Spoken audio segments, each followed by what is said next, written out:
Bibian. Huwag ka molestar Sophie Alima. Kada, yo saber, tu molestar, que razón? Amir. Ayan na. So ayun po mga amigo, tayo ay magpi-picnic. Picnic sa tabi ng ilog. Ilog talaga to. Ano mga pagkain natin? Kaya kumida, nosotros. Mountain Dew. Sit down properly. Sit properly. Oh. Tapos, eto, kay Amir.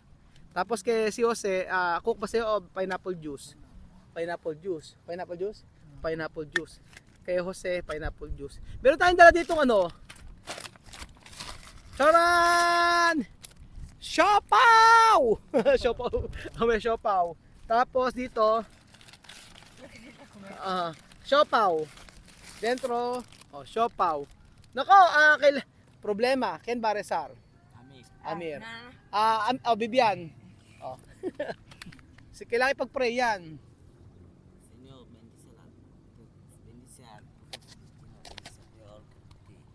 nos sigue ayudando.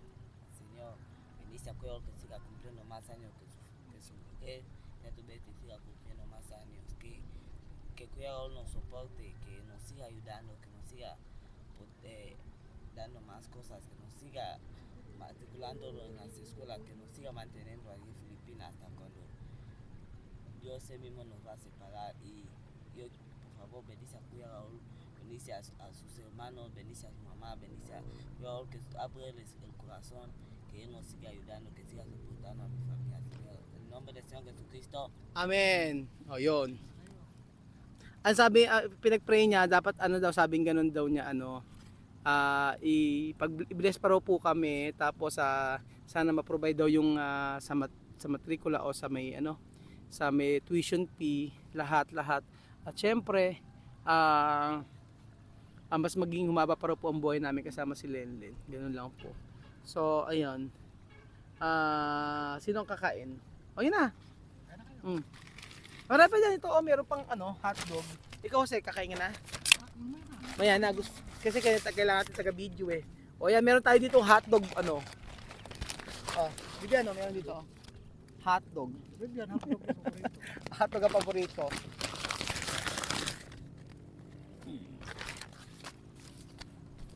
Ako gusto ko lang pineapple. Meron pa si Chiria. Masarap sa lugar na to. Nakaka-relax. Ano kaya pwedeng pwede pa natin gawin sa lugar na to? Bukod sa tayo ay kakain. Amir, sintarasi. Mikonomigo asi. Ganyan. O yan. Sintar bien. Hello po. Nakakates po ba kayo dyan? Hindi po. Kaya dito po kami nakaupo. Bakit po? Kasi po, alas 5:30 lang po. Pwede rito sa lugar na to? Okay po. Anong oras sabi, Jose? Wala pang alas 5. Alapan si ko. Uwi na rin po kami. Sige po. Apo. Yun lang po Apo. baka naman kasi mapatas. Hindi po. Gusto mo ba kumain ng hotdog? 7-Eleven. Masarap to. Taga saan kayo, sir? Maupo ka rito. Halika, kwentuhan tayo. Wala ko na. Ayan. Halika, dito kayo. Ang batang alas 5 lang dito. Yun po ang gusto yung mayor namin. Sabi ng mayor nyo hanggang alas 5 lang. Okay. Maganda. Buti maaga-aga kami nakarating dito. Tapos, pag naka-cottage, magkano mga cottage? 500 po yung araw. Malaki. Opo, 1,000 pagka. May overnight dito? Mayroon po. Para saan po ang overnight? Kahit 10 lang. Diyan matutulog sa ganyang kubo? Opo. Hindi delikado? Hindi po. Talaga? Ibig sabihin, pagka nag-overnight kami, 1,000 tapos Camping pala dito. camping pwede. Pwede po. Hindi ba nakakatakot dito? Hindi po. Wala pa naman pong dito. So, overnight pala pwede rito, no? Camping. Hindi ba nakakatakot? Yung bang sa bundok po na yan, pwedeng akyatin? Hindi naman. Pwede po, merong project dito si Mayor na hanggang doon po sa tuktok. Hanggat, pwede. Meron pong, Saan kami aakyat? Sa inyo to? Magpinya kayo. Hindi, meron pong dito, kung gusto po ninyong umahon, yan po tinatawag namin na Mount Marupok. Mount Marupok, pupunta kami. Kasi kayo kasama. Meron po kayong kasama. Tour guide. Opo. Anong oras po dapat pumunta? Yung pong umaga po para hindi mainit. Mainit. Mga anong oras? Mga alas 7 po gano'n. Alas 7 dapat andito na kami. Opo. Sobrang aga. Sa barangay kayo pupunta po at sila po ang magbibigay ng guide. Barangay muna, tapos aakit sa bundok. Opo. Pwede pala umakit ng bundok. Ang bundok, Pwede po. ang dadaanan po sementado, hindi naman. Hindi po, parang hagdan lang po na ganun-ganun dyan. So, hanggang sa taas ng bundok, pwede. Opo. So, pwede tayong bumalik Opo. dito. Yung mga bata pwede. Pwede po. Basta makakyat. Yung mga bata na halimbawa po, mga 5 years old, pwede. Kaya po. Kaya naman. Opo. So, lahat ng kami pwede, no? Opo. Matanda lang ang hindi pwede. Hindi po Oo. makakyat. Maupo kayo, kuya. Halika nito. Ano pangalan nyo? Eddie po. Eddie. Ayan si Eddie. Pwede, sabi. Akyat, bundok. Pwede akyat, bundok. Sube, arriba. Si. Otro dia. Oo. Matagal na kayo rito, kuya. Opo, 4 na taon na kami na gagano. 4 na taon na kayong tour guide dito. Opo, Nag-ano dito. opo. Kayo po may-ari ng mga ano yan, yung mga kubo. Opo, kami po ang may-ari dyan, kaya lang ang kwan po dyan, kurpo kami. Ano po? Hindi po sari-sarili. Corporation. Opo. Yung hati-hati kayo lahat. Opo, Nako. Pero kahit naman po hindi sumakay sa mag-rent ng kubo, dito lang libre naman no. Opo, pwede naman po. pwede. Kaya lang ang babayaran po lang natin, environment fee po. Environment team, may mga ganun. Yun po ba sa taas niya na po makikita, yung palang pinaka-view lang po dito. Opo, yung pinaka-view po, taka kita mo po Cabanatuan, Ah, Pampanga, kita po dyan. kita dyan. Tapos sa po ba yung barangay nyo? Iyan po, barangay Kalabasa po. Barangay, ito kalabasa, ito tawag na kalabasa. Opo. Pero pagka malakas ang hangin, malakas ang ulan, napupuno to. Opo, napupuno po ito. Hanggang saan po yung tubig? Hanggang doon po sa may pangpang na yun. Hanggang sa pangpang na to lang. Opo. Pero hindi naabot yung kubo. Ang Hindi ganda rito Parang ngayon lang nadidiscover to, no? Yung kalabasa. Matagal na. Hindi, matagal na sir. Matagal na rin. Oo nga. 4 na taon na namin.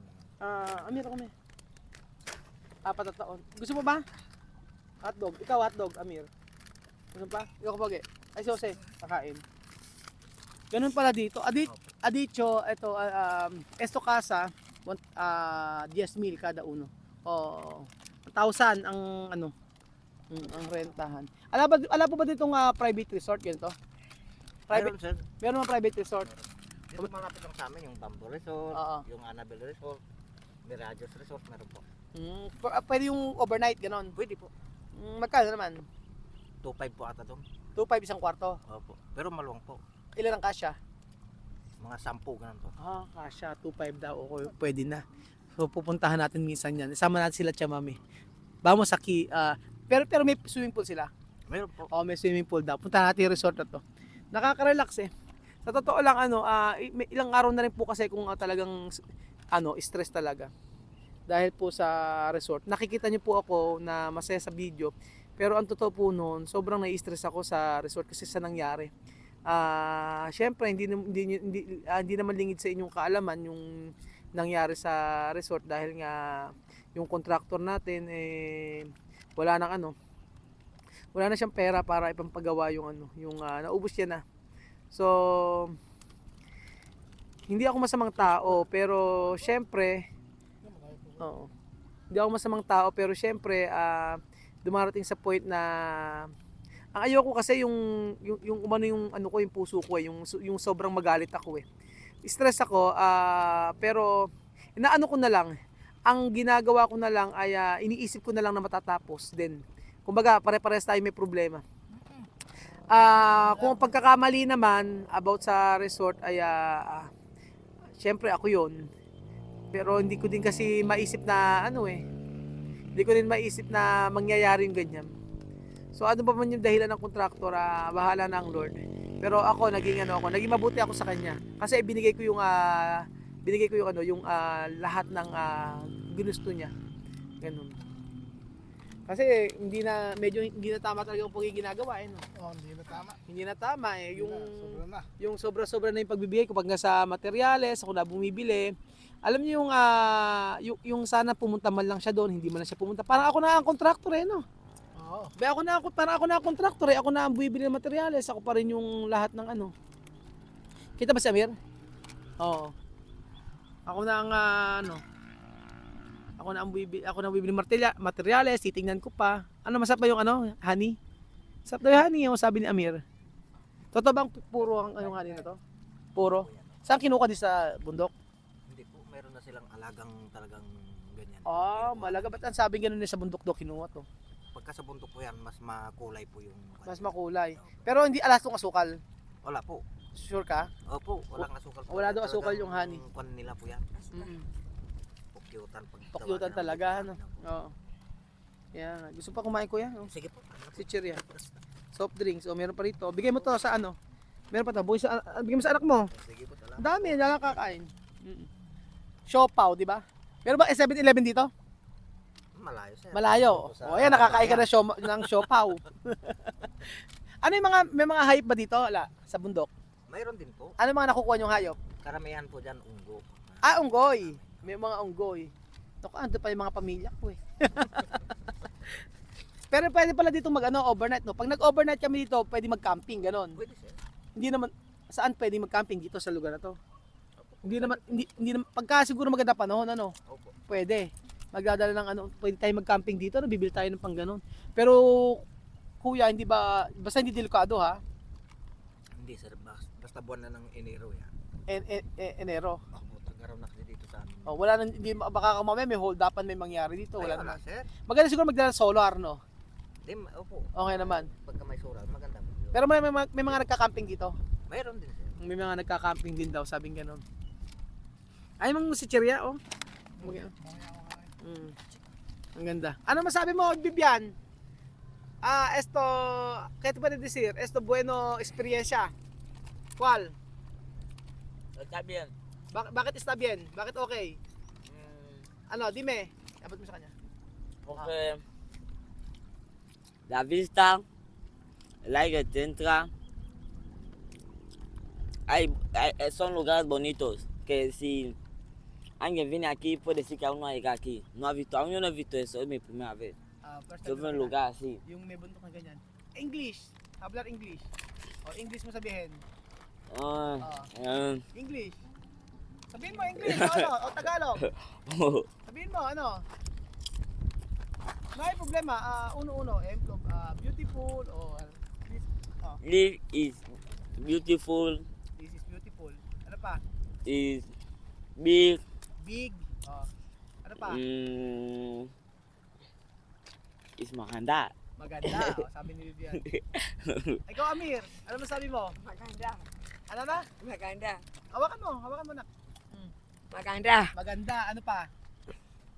Grande. Ano yung English? Big. O, big. Ano pa? Beautiful. Oh, beautiful. Ano pa? Ko. Ano? Ano na? Oh, sige, magkatanong pa ako sa inyo. Yung magkano preguntar.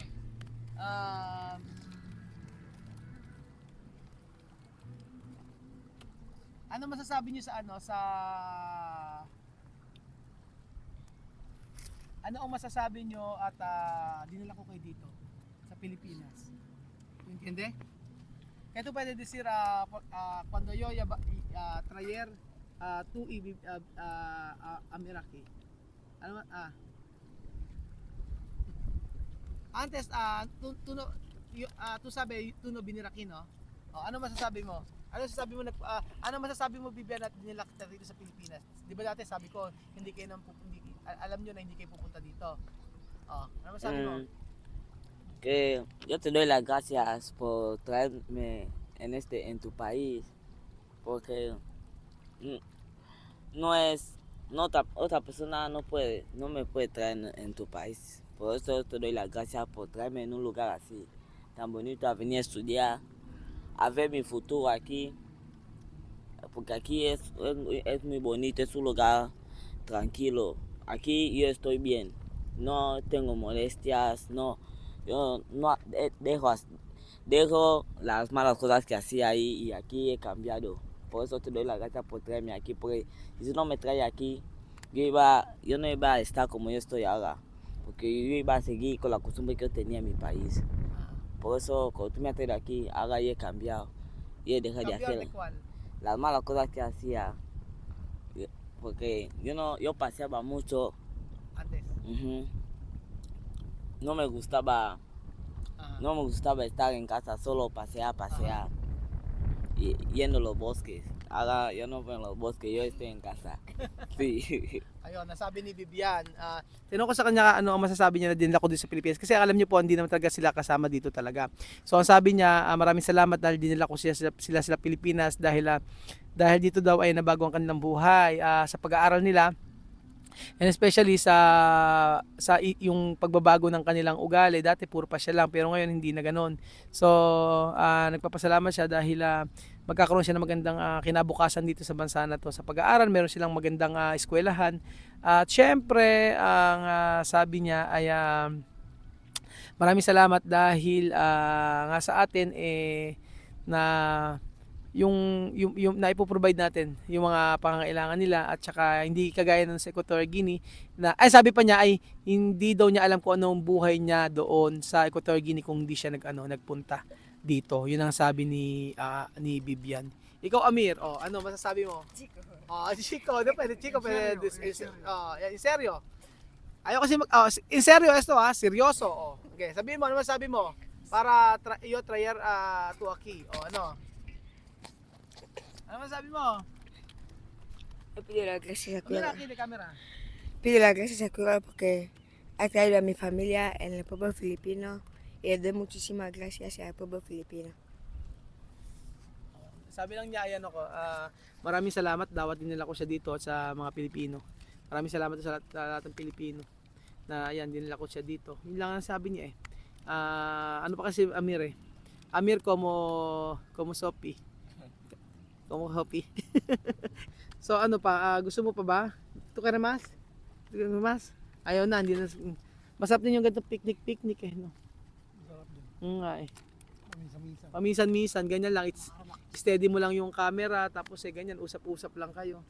Kaya nga maganda naman kasi sa kanila, nag-aaral talaga. So, mas mataas pa nga yung grade sila kaysa sa dati. Sa akin dati.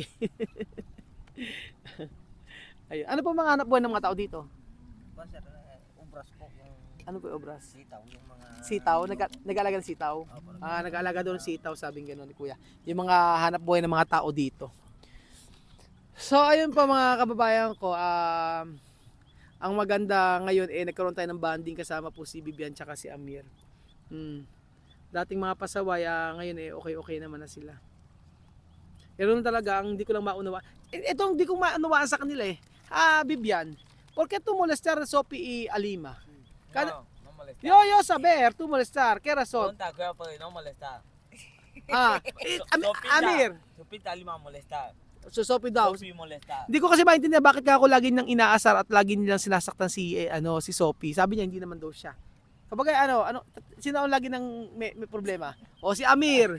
Amir, ha dicho. Yo molestaba porque Oh. a Lima y Sophie no escuchar. Él decir no, sentar, mirar detrás.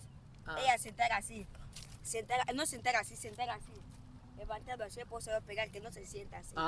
Sabi ko kasi nagtataka ako, ano ba akong problema at lagi nila sinasaktan si Sophie tsaka si Alima. Hindi raw kasi nakikinig si Alima Sophie. Pag sinabi ni Amir na maupo ng mabuti, hindi raw uupo. Ang iba raw pag-upo. Ganon, yun ang sabi. Yun ang hindi ko maunawaan kasi okay naman ang lahat talaga. Pero kasi lagi sila nag-aaway, lagi niya inaaway si Sophie. So ayun pa mga amigo, salamat po sa panonood ng video na to. Tayo hihinga lang. Huminga para mawala ang ating stress. So tumakas lang kami actually mga amigo, pero ang ganda ng aming dinat ng lugar. Ilang oras lang kami nagbiyahe. So sa susunod po, isama natin ang Matinga family para umakyat tayo sa bundok na yan. So ayun po mga amigo. Thank you so much po mga amigo at God bless. Bye!